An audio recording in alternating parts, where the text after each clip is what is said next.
Но это та самая мысль, которую мы с вами с прошлого года вынашиваем, стучимся во все двери и просим для того, чтобы, значит, в ускоренном порядке решить проблемы с ветхим аварийным жильем в городе Якутске, ну и не только. И, к счастью, нас услышали, и такая программа по Дальнему Востоку в проектном виде сейчас есть. Наша с вами задача и задача руководителей территориальных органов управления, значит, как можно большее количество домов в ближайшее время признать аварийными.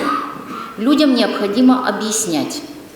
Очень много домов у нас застряли из-за того, что люди не хотят платить с дома по 25-30 тысяч рублей с одного дома за проведение экспертизы. Вот они упираются в это, что мы не будем это платить, мы не обязаны, но, к сожалению, это так вот в соответствии с Жилищным кодексом Российской Федерации. Так? Собственники должны оплачивать экспертизу состояния дома, технического состояния дома. Людям необходимо объяснять, что дома в должном порядке признанными аварийными встают в порядке признания их таковыми, в хронологическом порядке встают в некую виртуальную очередь. И если не заработает по каким-то причинам эта программа реновации Дальнего Востока, они войдут в третий этап переселения. Он будет. Я присутствовала на совещании, где Цицин озвучил о том, что третий этап переселения будет. Поэтому с людьми работайте, людям объясняйте. И наша с вами задача признавать дома аварийными поквартально, чтобы затем нам не уходить в точечную застройку. Вы знаете, когда мы признаем один дом аварийным здесь, другим там и здесь, нам для комплексной застройки это мало что дает, так? Поэтому работайте поквартально.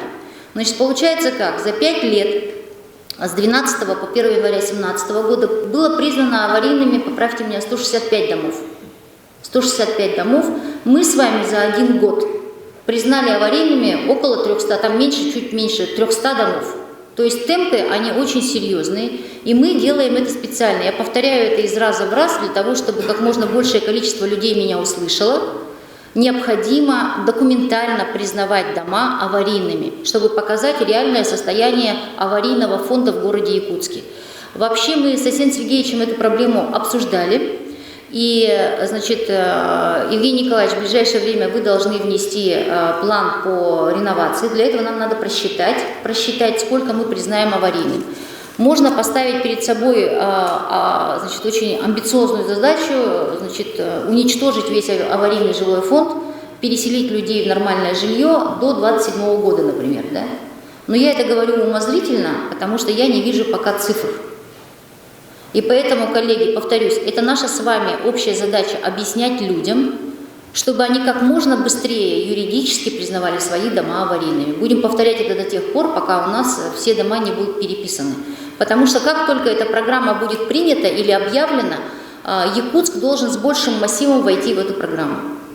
Заявить самое большее количество и, соответственно, просить финансирование под имеющиеся дома.